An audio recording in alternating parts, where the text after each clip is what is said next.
All right, my speech is on how to pitch, and basically the 6 steps that I'm going to introduce you to. These are the basic 6 steps that'll help you get the mechanics or formation that you need to be better if you want to increase velocity or be more accurate when you're delivering your pitch. I ask myself every day, how can I get better? And I call my pitching coach every day. His name is Mick Pershaka.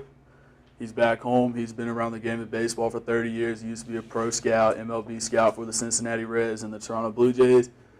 He's now the pitching coach for a high school back home, and he just loves the game of baseball. And he taught me these 6 steps, and it's gotten me where I am today. And without him, I probably wouldn't be playing college baseball right now. The first step he introduced me to was the initial step, which is either to the side or back or feet angled. Basically, this step is basically for building momentum to the plate. It's either a small step to the side or just a step back. Taking a step back was the famous approach, which basically you just step behind the rubber, and that was basically popularized to the 1990s.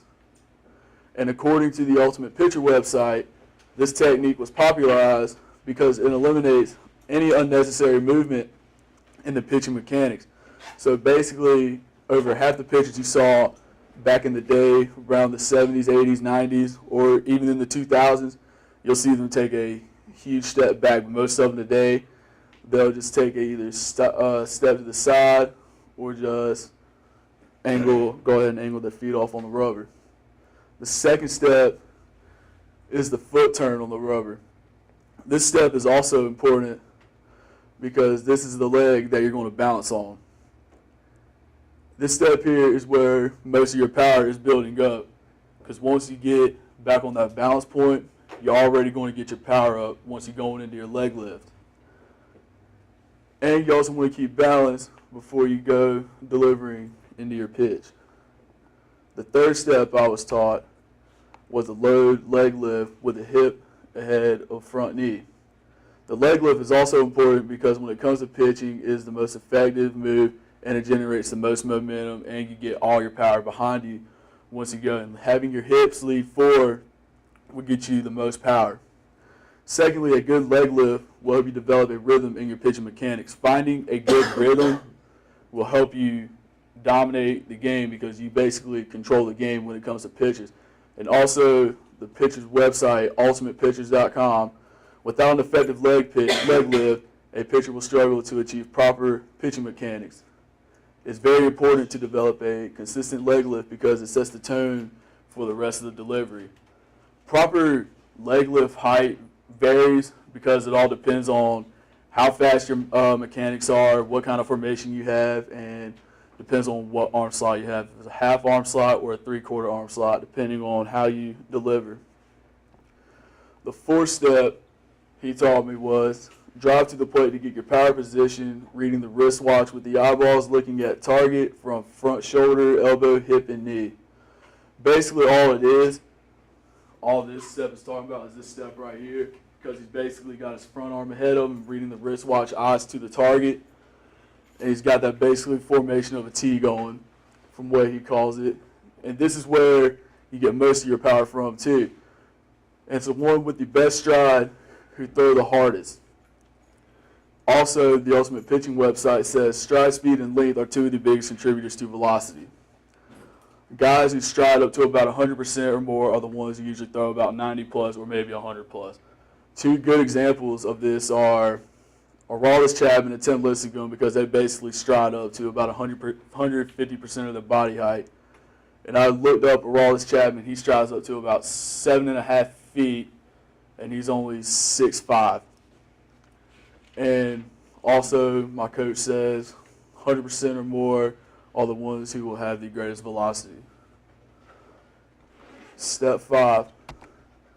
Hips firing with head lined up with left chest, belly button to target, back foot, shoelaces towards target. Basically, the best example would be Roger Clemens right here, who used to play for the Astros. Hips firing towards the plate with the shoulders separating will allow a pitcher to throw 90 plus. Basically, this step right here is showing the best example because he's firing forwards. His hips are leading forward. And the ones who throw average are the ones who's not getting that good hip to shoulder separation.